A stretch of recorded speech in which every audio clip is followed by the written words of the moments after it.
नमस्कार दोस्तों, मैं Jaydeep Dwivedi lithium GS word के इस नए वर्जन में आपका स्वागत है।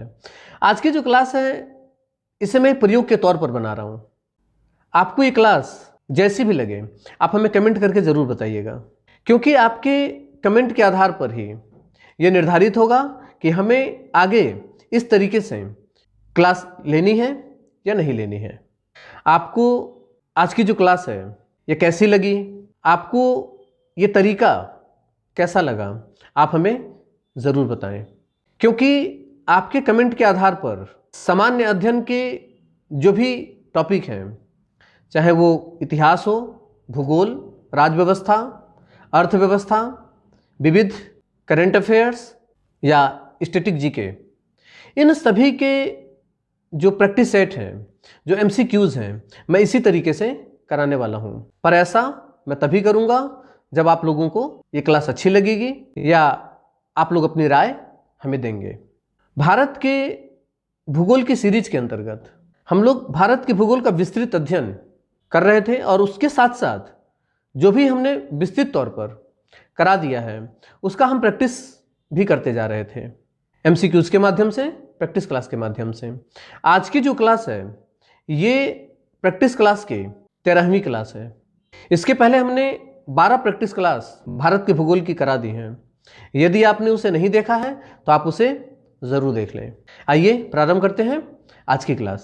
पहला सवाल है कि नीली क्रांति किससे संबंधित है? मछली उत्पादन, अनाज उत्पादन, तिलहन उत्पादन या दुग्ध उत्पादन? नीली क्रांति जल से संबंधित है।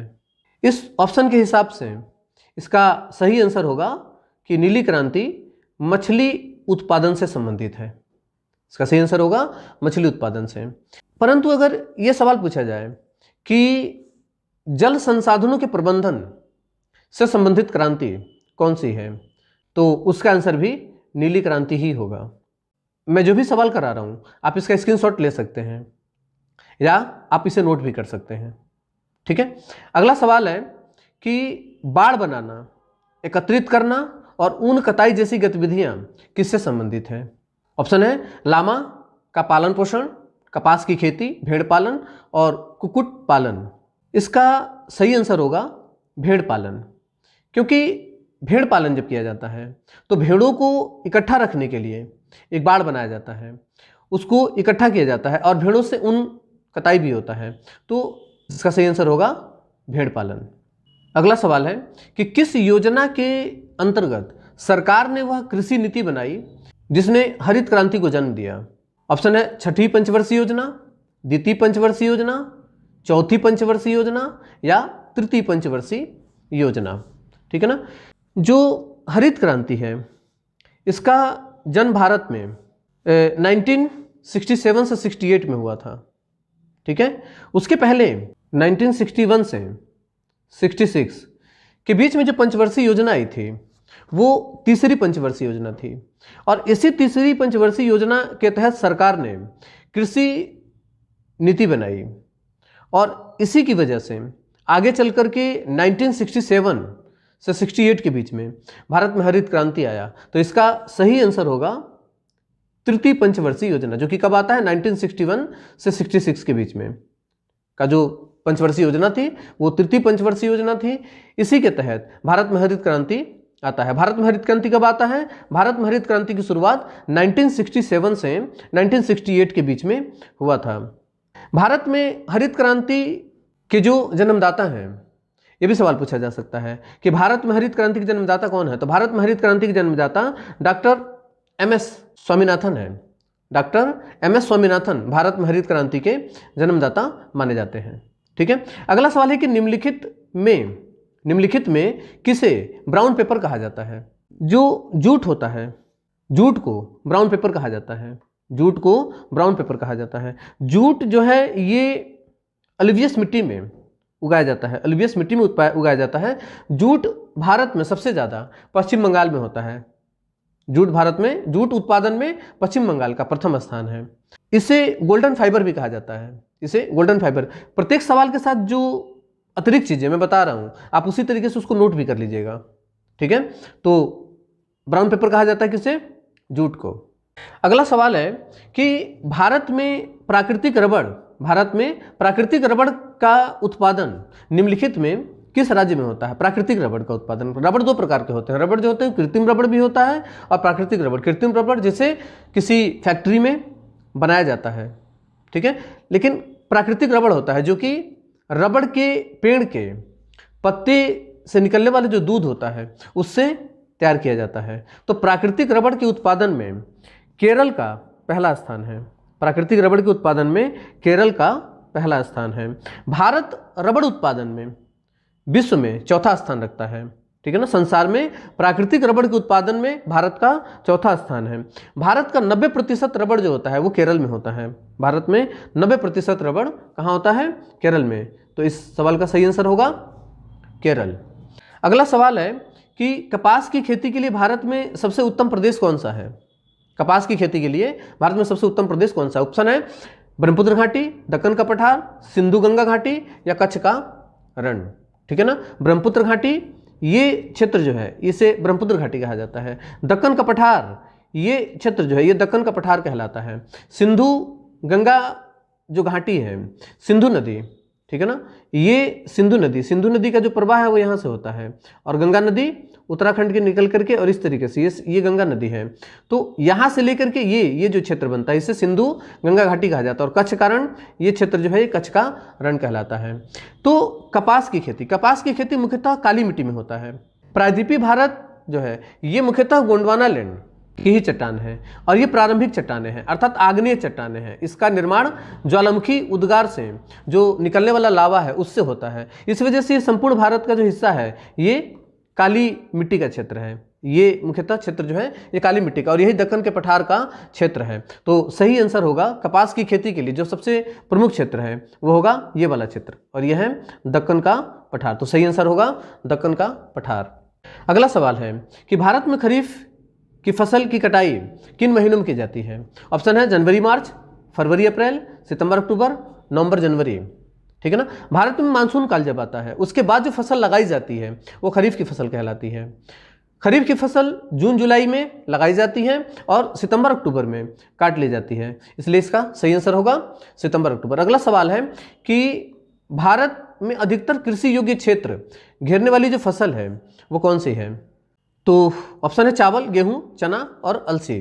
भारत में खाद्यान्न के अंतर्गत चावल और गेहूं आता है। भारत में खाद्यान्न के अंतर्गत चावल और गेहूं आता है। इसमें से भारत में जो कुल कृषि योग्य भूमि है उसका 1/3 उसका 1/3 जो हिस्सा है उसमें चावल उत्पादित किया जाता है। तो भारत में अधिकतर कृषि योग्य घेरने वाली जो फसल है वो चावल होगा। सही आंसर होगा चावल। अगला सवाल है कि निम्नलिखित में कौन से राज्य में मसालों का उत्पादन सबसे अधिक होता है? मसालों का उत्पादन सबसे अधिक होता है। आइए देखते हैं। भारत में सर्वाधिक जो मसाले होते हैं, मसाले उत्पादन में गुजरात का पहला स्थान है। एक एक पॉइंट जैसे जैसे हम बोलते जा रहे हैं आप लिख लीजिएगा, ठीक है ना, क्योंकि यहाँ से सवाल और भी तरीके से बन सकते हैं। भारत में गुजरात मसाला उत्पादन में प्रथम स्थान रखता है अर्थात भारत में कुल मसाला जो होता है उसका 18% मसाले गुजरात में होते हैं और इस तरीके से ये पहला स्थान रखता है। दूसरा स्थान आंध्र प्रदेश का है 14% के साथ। तीसरा स्थान 11% के साथ राजस्थान का है। चौथा स्थान 8% के साथ मध्य प्रदेश का है और पांचवा स्थान 6% के साथ कर्नाटक का है। लेकिन जो ऑप्शन दिए गए हैं इसमें है केरल, असम, कर्नाटक और कश्मीर। इसमें गुजरात जो कि पहले स्थान पर है ये भी नहीं है। इसके अलावा गुजरात के अलावा आंध्र प्रदेश ये भी नहीं है, राजस्थान भी नहीं है, मध्य प्रदेश भी नहीं है, कर्नाटक दिया है। कर्नाटक भारत में जो कुल मसाला होता है उसका 6% मसाला उत्पादित करता है। ऑप्शन के हिसाब से कर्नाटक सही आंसर होगा। अगला सवाल है कि भारत के किस राज्य को चावल का कटोरा अर्थात राइस बाउल कहा जाता है?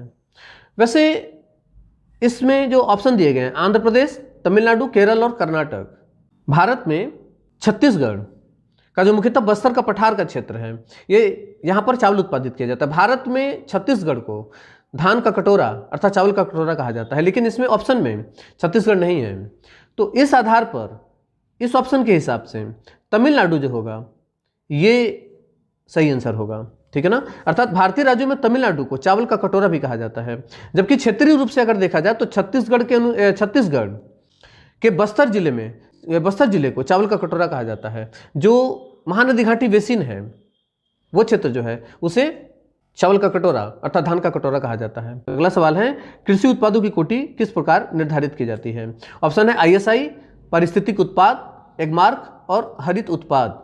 जो कृषि उत्पाद होते हैं उन्हें एगमार्क के द्वारा निर्धारित किया जाता है। भारत में यह 1986 में स्थापित किया गया था। यह एक सर्टिफिकेशन मार्क होता है जिससे यह स्पष्ट होता है कि जो भी कृषि उत्पाद है वो बाजार में बिकने लायक है या नहीं है, ठीक है ना। तो एगमार्क जो होता है एक सर्टिफिकेशन है, एक सर्टिफिकेशन मार्क होता है जो कि ये निर्धारित करता है कि जो भी कृषि उत्पाद है वो बाजार में बिकने के लायक है या नहीं है। तो कृषि उत्पादों की कोटि किस प्रकार निर्धारित की जाती है? एगमार्क के द्वारा निर्धारित की जाती है, ठीक है ना। अगला सवाल है कि दक्षिण पश्चिम मानसून के तत्काल बाद बोई गई फसल को क्या कहते हैं? अब इसके पहले भी ये सवाल आया था। तो ऑप्शन है रबी, खरीफ, वर्षापुष्ट और शुष्क खेती। दक्षिण पश्चिम मानसून भारत में 1 जून को मालाबार तट से टकराता है और मालाबार तट के साथ पश्चिमी घाट पर बारिश करता है। तो दक्षिण पश्चिम मानसून से जो भारत में मानसून आता है उसके तुरंत बाद जो फसल लगाई जाती है वो मुख्यतः धान होता है और धान खरीफ की फसल होती है, ठीक है ना।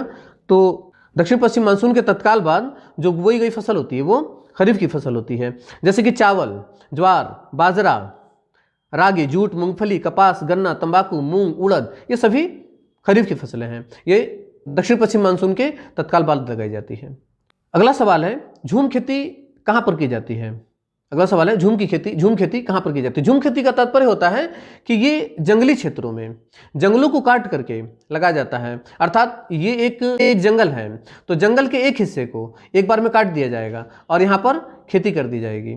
उसके बाद दोबारा दूसरे क्षेत्र के जंगल को काट दिया जाएगा, वहाँ के पेड़ों को काट दिया जाएगा और इस क्षेत्र में अब खेती नहीं की जाएगी, अब इसके बाद इस क्षेत्र में की जाएगी, ठीक है। इस तरीके से जंगलों को बारी बारी से काट करके और वहाँ पर खेती की जाती है और जहाँ पर पहले खेती की गई है, ठीक है, वहाँ पर पुनः पौधे लगा दिए जाते हैं। इस तरीके की जो खेती की जाती है उसे झूम खेती कहा जाता है। तो इस तरह की खेती भारत में मुख्यतः उत्तर पूर्वी क्षेत्र जिसे 7 सिस्टर स्टेट जो है वहाँ पर मुख्यतः किया जाता है। तो सही आंसर होगा उत्तर पूर्वी भारत या उत्तर पूर्व भारत। अगला सवाल है कि मिलीजुली खेती से क्या तात्पर्य है? ऑप्शन है नकदी और खाद्यान्न दोनों फसलों को बोना, एक ही खेत में 2 अथवा अधिक फसलों को बोना, एक वर्ष छोड़कर 2 अथवा अधिक पौधों को बोना या पशुपालन और कृषि करना। मिलीजुली खेती का तात्पर्य होता है कि पशुपालन के साथ में कृषि करना। सही आंसर होगा डी इसका। अगला सवाल है कि भारत में किन क्षेत्रों में अत्यधिक असिंचित खेती की जाती है? असिंचित खेती का तात्पर्य होता है कि वो क्षेत्र जहां पर वर्षा कम होता है उन क्षेत्रों में असिंचित खेती की जाती है, ठीक है ना। जो प्री कैम्ब्रियन युग रहा था उसमें ज्वालामुखी कल्डेरा से यहाँ जगह जगह गड्ढों का निर्माण हुआ जिसमें कालांतर में पानी जमा होता है और दक्षिण भारत में मुख्यतः इन क्षेत्रों में जो पानी जमा होता है जो कि ज्वालामुखी कल्डेरा होता है। ज्वालामुखी कल्डेरा का मतलब होता है कि ज्वालामुखी का जो ये ऊपरी हिस्सा होता है यहाँ पर जो क्षेत्र बनता है ये गड्ढे नुमा जो होता है इसे ज्वालामुखी कल्डेरा कहते हैं। तो इन क्षेत्रों में पानी जमा हो जाता था। ये प्रायद्वीपीय भारत, यहाँ पर तालाबों का निर्माण होता है। इन तालाबों से मुख्यतः प्रायद्वीपीय भारत में सिंचाई होता है। ये प्रायद्वीपीय भारत अर्थात दक्षिण भारत में सिंचाई का प्रमुख साधन है। यहाँ पर प्राकृतिक रूप से या नहरों द्वारा या फिर जो वर्षा है वो काफ़ी कम होता है। तो इस वजह से ये क्षेत्र जो है ये असिंचित, यहाँ पर काफ़ी असिंचित खेती की जाती है। तो ऑप्शन के हिसाब से सही आंसर होगा दक्कन का पठार। दक्कन का पठार जो है भारत का सबसे अधिक असिंचित खेती क्षेत्र है, ठीक है ना। अगला सवाल है कि सोपान कृषि कहाँ की जाती है? सोपान कृषि पर्वतीय ढाल पर इस ढाल पर जो खेती की जाती है उसे सीढ़ीदार खेती या सोपान खेती कहा जाता है। तो सही आंसर होगा पहाड़ों के ढलान पर। सही आंसर होगा पहाड़ों के ढलान पर। अगला सवाल है कि मध्य प्रदेश विशालतम उत्पाद है मध्य प्रदेश, विशालतम उत्पाद है। मध्य प्रदेश में सबसे अधिक दालें होती हैं, सबसे अधिक दालें होती हैं। भारत में जो कुल दालें हो रही हैं इसका 26.12% दाल जो है ये मध्य प्रदेश उत्पादित करता है। इसके अलावा दूसरे नंबर पर उत्तर प्रदेश आता है 18.3%। 18.3% भारत में कुल दाल का 18.3% दाल उत्तर प्रदेश उत्पादित करता है और इस तरीके से दूसरे स्थान पर आता है। तीसरे स्थान पर महाराष्ट्र आता है, चौथे स्थान पर राजस्थान आता है और पांचवें स्थान पर आंध्र प्रदेश आता है, ठीक है ना। लेकिन पहले स्थान पर 26.12% दाल उत्पादित करके संपूर्ण भारत का मध्य प्रदेश पहले स्थान पर आता है, ठीक है ना। तो दालें मध्य प्रदेश में सबसे अधिक होती हैं। इसके अलावा अगला सवाल है कि अंतवर्ती जायद फसल है, अंतवर्ती जायद फसल है। अंतवर्ती का मतलब होता है कि जो रबी और खरीफ के बीच में जो फसलें बोई जाती हैं उसे अंतर्वर्ती फसल कहा जाता है। अंतर्वर्ती अर्थात वो जायद फसल होती है, ठीक है ना। तो ऑप्शन है कि वह फसलें जो हरी काट कर पशुओं को खिलाई जाती हैं। प्रतिस्थापित फसलें जो रोपित की जाती हैं जब नियमित फसलें उगाने में असफल हो जाएं। वह फसलें जो नष्ट किए जाने वाले कुछ कीटनाशक जीवों को आकर्षित करने के लिए रोपित की जाती हैं। वह फसलें जो कुछ ऐसे कीटों को आकर्षित करने के लिए रोपित की जाती हैं जो कीटनाशक जीवों के जैविक नियंत्रण के लिए प्रयुक्त की जाती हैं, ठीक है ना। इसमें जो अंतर्वर्ती अर्थात जो रबी और खरीफ के बीच में फसल लगाई जाती है मुख्यतः ज्वार और बाजरा होता है, ज्वार और बाजरा होता है। इसके अलावा इसमें मूंग उड़द, तो मूंग उड़द या जो फलियां, मूंग उड़द की जो फलियां होती हैं उसको तोड़ने के बाद पशुओं को खिलाया जाता है, चारा के काम आता है। मुख्यतः इसमें ज्वार बाजरा जो होता है ये भी पशुओं को खिलाया जाता है, ये भी चारे के काम आता है। तो इसका सही आंसर होगा कि वह फसल जो हरी काट के ही और पशुओं को खिला दिया जाता है उसे अंतर्वर्ती अर्थात जायद फसलें कहा जाता है, ठीक है ना।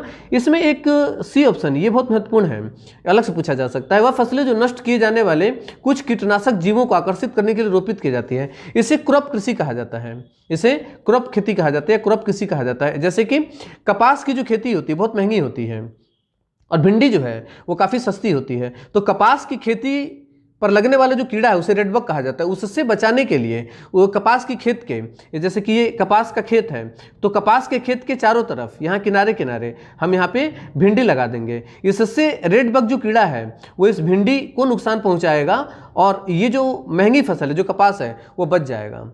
तो इस तरीके से जो खेती की जाती है उसे क्रॉप कृषि कहा जाता है। उसी की बात यहाँ पर सी वाले में की गई है। अगला सवाल है HYV कार्यक्रम को भारत में भी कहा जाता है। ऑप्शन है पारंपरिक कृषि, नव कृषि नीति, श्वेत क्रांति और नील क्रांति, ठीक है ना। HYV कहा जाता है हाई यील्डिंग वैरायटी अर्थात अधिक उपज देने वाली किस्में, तो इसे अर्थात हाई यील्डिंग वैरायटी को भारत में नव कृषि नीति भी कहा जाता है। इसका सही आंसर होगा नव कृषि नीति। अगला सवाल है कि भारत में गेहूं के निम्नलिखित जातियों में से किसकी खेती की जाती है, ठीक है ना। ये सभी प्रमुखतः गेहूं की प्रजातियां हैं। इसमें जो भारत में खेती की जाती है ये डरूम की जाती है। इसमें डरूम की खेती जो है भारत में जो गेहूं की प्रजाति है वो डरूम प्रजाति है, तो इसका सही आंसर होगा डरूम। अगला सवाल है कि किस भारतीय राज्य को चाय का उत्पादक राज्य नहीं माना जाता। ऑप्शन है असम, केरल, पश्चिम बंगाल, छत्तीसगढ़। भारत में चाय उत्पादन में असम पहले स्थान पर आता है, असम का पहला स्थान है। दूसरे स्थान पर पश्चिम बंगाल है, तीसरे स्थान पर इसमें तमिलनाडु, केरल, कर्नाटक इन सभी राज्यों में भी चाय उत्पादित किया जाता है। लेकिन छत्तीसगढ़ जो है पठारी क्षेत्र है, तो इसका सही आंसर होगा छत्तीसगढ़, क्योंकि असम पहले नंबर पर यहाँ पर चाय उत्पादित किया जाता है। चाय उत्पादन करने के लिए पर्वतीय ढाल होना चाहिए, और वहाँ पर वर्षा भी अधिक होना चाहिए। तो इस क्षेत्र में असम जो है एक चाय के लिए उचित वातावरण तैयार करता है। तो असम जो है ये चाय उत्पादन में भारत में पहला स्थान रखता है। दूसरा स्थान पश्चिम बंगाल का आता है। उसके बाद तीसरे स्थान पर मैंने बताया तमिलनाडु, केरल और कर्नाटक में भी चाय उत्पादित किया जाता है। तो इसमें छत्तीसगढ़ जो है इसका सही आंसर होगा कि ये भारतीय राज्य ऐसा है जिसमें चाय उत्पादित नहीं किया जाता है, ठीक है ना। अगला सवाल है कि स्वतंत्रता के समय भारत में मुख्य रूप से किस प्रकार की खेती की जाती थी।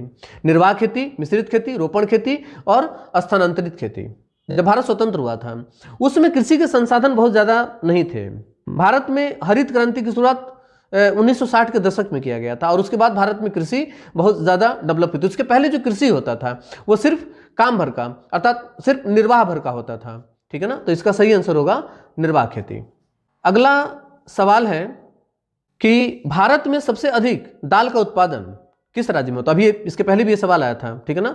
तो भारत में दाल जो है सबसे अधिक मध्य प्रदेश में होता है, सबसे अधिक मध्य प्रदेश में। ठीक है, अगला सवाल है कि भारत में कॉफी की खेती के लिए सबसे उपयुक्त क्षेत्र कौन सा है।